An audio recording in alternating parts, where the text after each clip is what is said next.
नमस्कार, cook with कप्पीमध्ये तुमचं स्वागत आहे. आज मी इथे बघा इथे बारीक रवा घेतला आहे. 1 वाटी बारीक रवा आहे हा.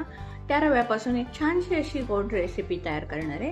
म्हणजे आता अक्षय तृतीया आली. अक्षय तृतीयेला काय करायचं, तर मी एक वेगळ्या प्रकारचा गुलाबजाम करते. म्हणजे या रव्यापासून मी गुलाबजाम करते. आता तो गुलाबजाम कसा करायचा ते तुम्हाला दाखवते. मी 1 वाटी रव्याचा गुलाबजाम करणार आहे. त्याच्यासाठी मी इथे 1.5 वाटी साखर घेते. मी या साध्या वाटीने मेजरमेंट घेणार आहे. ह्या वाटीने मी 1 वाटी रवा घेतलाय.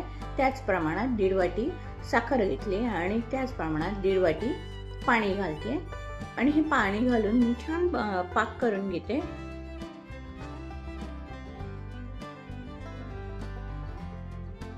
गुलाबजामचा पाक जो करायचा असतो तो काही एकतारी वगैरे असं काही करायचा नसतो.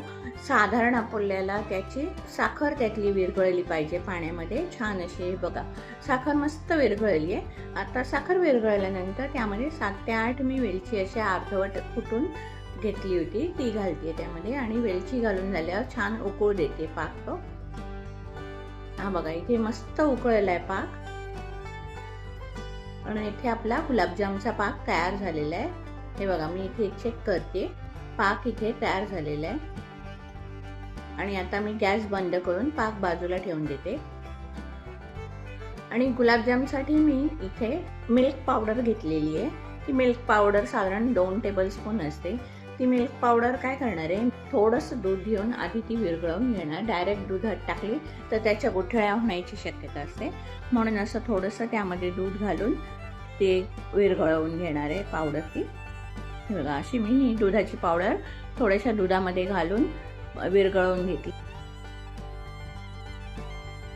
इथे मी गुलाबजामचं पीठ करण्यासाठी 2 वाटी दूध घेते.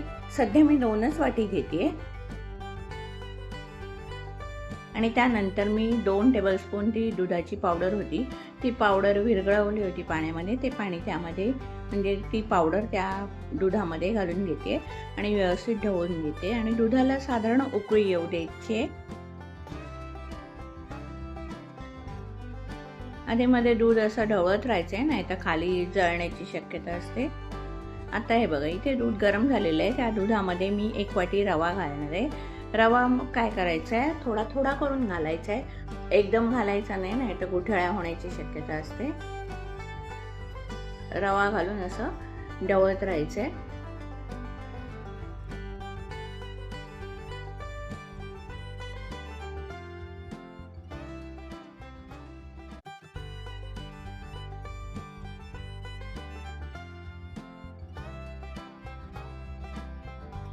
हे बघा कसा रवा घट्ट होत आलाय, शिऱ्यासारखं होत आहे. हे शिरा केल्यासारखंच झालाय हा रवा.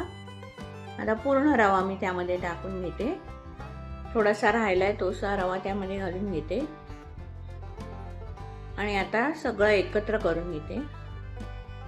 मी इथे सुरुवातीला 2च वाटी दूध घेतलं, म्हणजे कसं जास्त दूध झालं तर आपलं गुलाबजामचं पीठ नरम होऊ नये म्हणून मी 2च वाटी घेतलं. आता आपण ढवळताना बघूया आपल्याला कसं वाटतंय ते.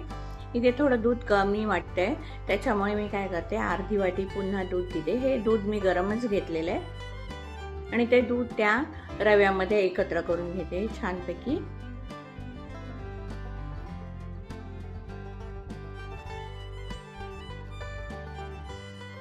आता इथे पीठ तयार झालेलं आहे, ढवळून घेते आणि एक 5 मिनिटासाठी त्याच्यावरती झाकण घालून ठेवते. त्या पिठाला छान अशी वाफ लागली पाहिजे.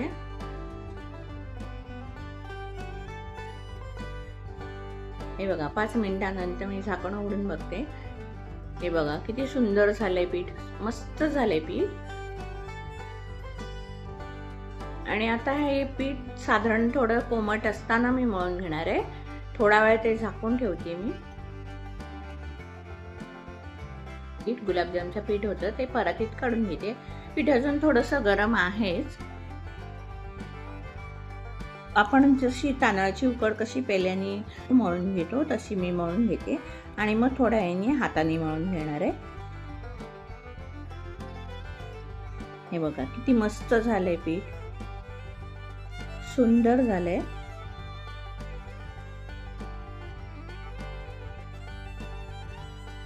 आणि आता मी हाताने मळून घेते हे पीठ.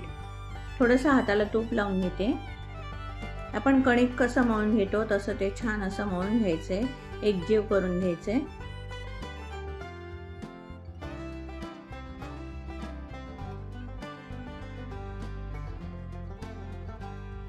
हे बघा अजून किती गरम आहे बघा पीठ. हात लाल झालेत माझे.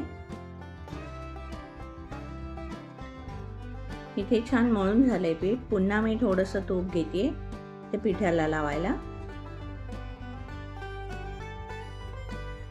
आणि मळून झाल्यानंतर हे 5 ते 10 मिनिटासाठी मी झाकून ठेवते पीठ.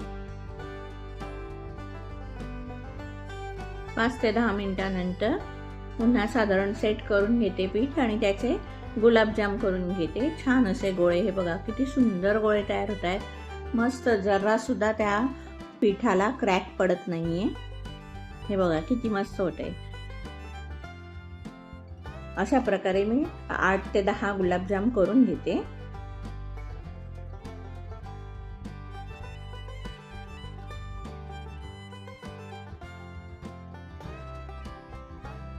हे बघा इथे 8 ते 10 गुलाबजाम करून झालेत. ते गुलाबजाम मी एका ताटलीमध्ये घेते काढून.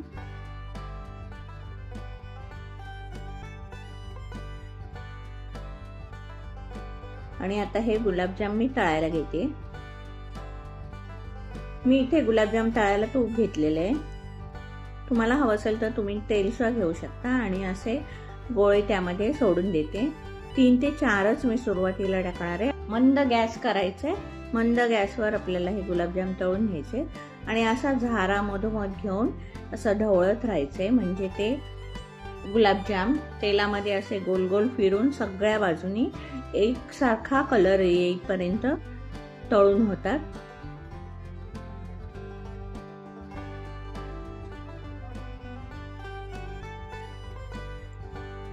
पाच ते 7 मिनिटं झाली आहेत मला हे तळेपर्यंत. हे बघा गुलाबजाम कसे सुंदर झालेत बघा. मस्त सगळ्या गुलाबजामला एकसारखा रंग आलेला आहे. मस्त कलर आलेला आहे. हे बघा मी आता हे गुलाबजाम पाकामध्ये घालते.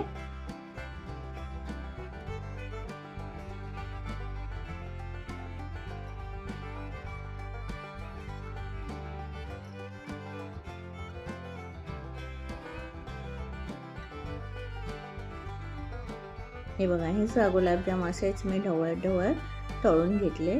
खूप छान झालेत गुलाबजाम दिसत आहेत. कलर बघा किती सुंदर आलाय त्याचा. मस्त आलाय. आणि आता पुन्हा हे मी त्या पाकामध्ये घालून घेते.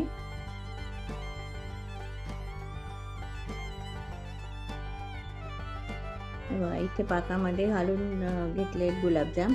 आणि आता काय करणार आहे, बाकी उरलेले सुद्धा मी गुलाबजाम असे करून घेते. हे बघा इकडे हे गुलाबजाम करून झालेले. गुलाबजाम 2 ते 2.5 तास आपण तसेच ठेवायचे. हे बघा 2 ते 2.5 तासानंतर गुलाबजाम किती सुंदर झालेत बघा. मस्त झालेत की नाही. कोणाला कळणार सुद्धा नाही की हे गुलाबजाम रव्यापासून केले. खूप छान झालेत गुलाबजाम. तुम्हाला जर रेसिपी आवडली असेल तर रेसिपीला लाईक करा, शेअर करा आणि माझ्या चॅनलला सबस्क्राईब करायला विसरू नका. धन्यवाद.